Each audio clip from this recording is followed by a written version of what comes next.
कावीळ सदृश आजाराने दोघांचे निधन। मारेगाव नगरपंचायतीचे वरिष्ठ लिपिक हबीब शेख लाल यांचे दिनांक 28 मे रोजी मंगळवारी सायंकाळी 6 वाजताच्या सुमारास कावीळ आजाराने दुःखद निधन झाले। ते 44 वर्षाचे होते। त्यांच्या पश्चात आई, पत्नी, 2 मुली असा आप्त परिवार आहे। हबीब मागील 2 महिन्यांपासून कावीळ आजाराने ग्रस्त होते।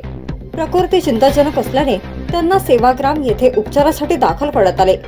येथे 4 दिवसांपासून उपचार घेत होते, परंतु प्रकृतीत सुधारणा जाणवत नसल्याने त्यांना पुढील उपचारार्थ नागपूर येथे नेत असताना शेख हबीब यांनी अखेरचा निरोप घेतला।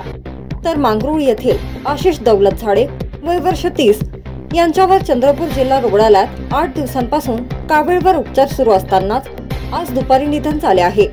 आशिष यांच्या पश्चात आई, वडील असा आप्त परिवार पाठीमागे आहे। वडील न्यूज एक्सप्रेस ब्युरो रिपोर्ट।